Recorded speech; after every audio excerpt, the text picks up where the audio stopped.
recevoir à ce programme des champions et des vainqueurs, des personnes distinguées pour notre époque pour porter le flambeau des cieux. Et cette époque a été baptisée, ce thème a été baptisé, du moins le thème général, des moments que nous passons a été baptisé la percée dans le surnaturel.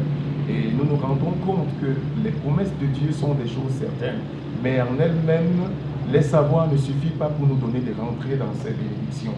Il est important de noter qu'il y a des clés pour saisir, pour ouvrir les portes des percées spirituelles pour entrer dans l'héritage que Dieu nous a donné. Et hier, mon prédécesseur vous a présenté la loi de l'obéissance et a commencé à vous parler des définitions générales. Aujourd'hui, je voudrais vous parler de 7 principes, de 7 escaliers à traverser pour pouvoir estimer que vous êtes dans l'obéissance. On dira d'abord que l'obéissance est la soumission. C'est un acte volontaire de mise de sa volonté en dessous du plan divin, en dessous de la volonté divine, d'accepter librement de mettre son autorité en dessous de l'autorité de Dieu pour lui donner la première place. C'est ça l'obéissance. L'autorité est une personne qui a été choisie en société pour pouvoir jouer un certain nombre de rôles, pour pouvoir porter un certain nombre de responsabilités. Et la parole de Dieu nous dit à plusieurs titres, exactement dans le livre de Romains 13, versets 1 et 2, la parole de Dieu nous dit de respecter les autorités. La Bible nous dit aussi en Éphésiens 6 de respecter l'autorité parentale. À côté de ça, il y a une autre autorité qui n'est pas moins importante, l'autorité de l'époux dans le couple. Ces personnes devraient être respectées parce que si leur autorité est menacée, c'est la société qui est déséquilibrée. C'est le règne de Dieu qui est menacé. L'obéissance devrait être respectée vis-à-vis des autorités qui sont placées en société et par Dieu. L'obéissance est le deuxième point. Le deuxième point que nous allons voir, nous allons parler de l'obéissance qui ne coûte pas grande chose. J'aimerais dire, obéir ne coûte pas grande chose, mais a un résultat formidable dans la vie intérieure de celui qui s'y soumet.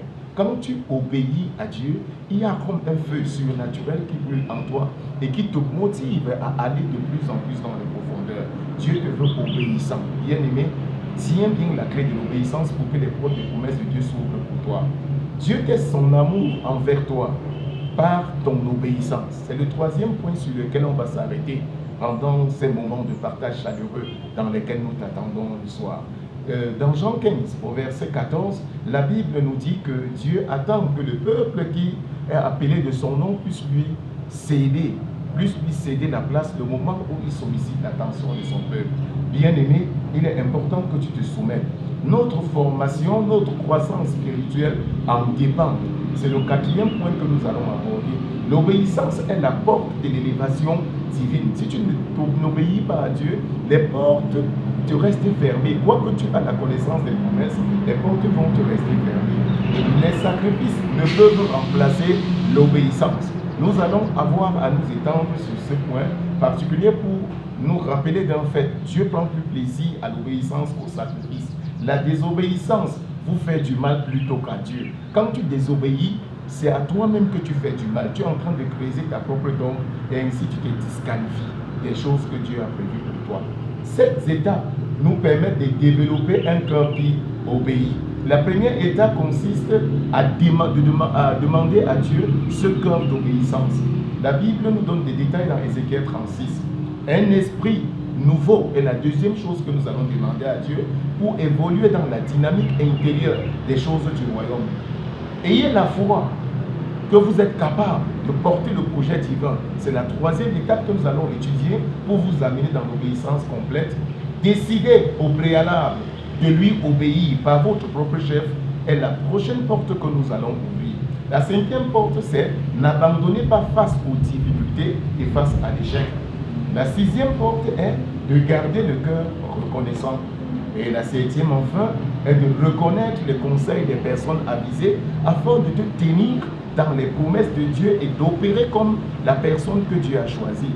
Bien aimé, au-delà de ces points suscités, il y aura des choses à découvrir pendant l'enseignement. Ne reste pas chez toi en te disant que ces quelques mots sont l'enseignement. Non, tu es loin de l'enseignement.